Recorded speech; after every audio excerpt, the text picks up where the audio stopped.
முன்னாள் அமைச்சர் செந்தில் பாலாஜியின் சகோதரர் அசோக்குமார் முன்ஜாமீன் மனு வேறு நீதிபதிக்கு மாற்றம் செய்யப்பட்டிருக்கிறது. இது தொடர்பான மேலும் விவரங்களை தருவதற்காக செய்தியாளர் கிருஷ்ணமூர்த்தி இணைப்பில் இருக்கிறார். கிருஷ்ணமூர்த்தி வணக்கம். அசோக்குமார் முன்ஜாமீன் மனு மாற்றம் செய்யப்பட்டிருக்கிறது, முழு விவரங்கள் என்ன? தாவேகா எம்எல்ஏவிடம் குதிரை பேரம் பேச்சு குறித்த வழக்கில் முன்னாள் அமைச்சர் செந்தில் பாலாஜியின் சகோதரர் அசோக்குமார் தாக்கல் செய்திருந்த முன்ஜாமீன் மனு தற்போது எம்பி எம்எல்ஏக்கள் மீதான வழக்குகளை விசாரிக்கக்கூடிய நீதிபதிக்கு மாற்றி தற்போது சென்னை உயர்நீதிமன்றம் உத்தரவிட்டிருக்கிறது. சட்டப்பேரவையில் சபாநாயகருக்கு எதிராக தீர்மானம் கொண்டு வர இருப்பதாகவும் ஆளும் தாவேகா கட்சியின் உறுப்பினராக இருந்தாலும் தீர்மானத்தின் மீதான வாக்கெடுப்பின் போது தாங்கள் சொல்லும்படி நடந்து கொண்டால் சன்மானமாக 35 கோடி ரூபாய் வரை தருவதாக பேரம் பேசியதாக ஊத்தங்கரை தொகுதி தாவேகா எம்எல்ஏ இளையராஜா தொடர்ந்து சென்னை காவல் ஆணையத்தில் புகார் அளித்திருந்தார்.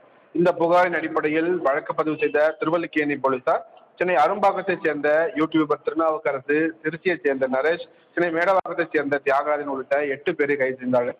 இந்நிலையில் இந்த வழக்கில் முன்ஜாமீன் கோரி முன்னாள் அமைச்சர் செந்தில் பாலாஜியின் சகோதரர் அசோக்குமார் சென்னை உயர்நீதிமன்றத்தில் மனு தாக்கல் செய்திருந்தார். அந்த மனுவில் தாவேகா எம்எல்ஏவை தொடர்பு கொண்டு பேசியதாகவோ பேரம் பேசியதாகவோ மிரட்டல் விடுத்ததாகவோ முதல் தகவல் அறிக்கையில் தனக்கு எதிராக எந்த ஒரு குற்றச்சாட்டுகளும் இல்லை எனவும் முன்னாள் அமைச்சரின் சகோதரர் என்ற காரணத்திற்காகவே அரசியல் உள்நோக்கத்துடன் தனக்கு எதிராக இந்த பொய் வழக்கு பதியப்பட்டுள்ளது என்று தெரிவித்திருக்கிறார்.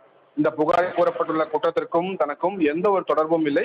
நீதிமன்றம் வைக்கக்கூடிய நிபந்தனைகளை ஏற்றுக்கொள்ள தான் தயாராக உள்ளதால் தனக்கு முன்ஜாமீன் வழங்க வேண்டும் என்று மனுவில் கேட்டுக்கொண்டிருக்கிறார். இந்த மனுவை விசாரித்த நீதிபதி சி குமரப்பன் காவல்துறை தரப்பில் பதில்மனு தாக்கல் செய்ய கடந்த முறை உத்தரவிட்டிருந்தார். இந்த வழக்கு இன்று மீண்டும் விசாரணைக்கு வந்தபோது காவல்துறை தரப்பில் பதில்மனு தாக்கல் செய்ய கூடுதல் அவகாசம் வழங்க வேண்டும் என்று கேட்கப்பட்டது.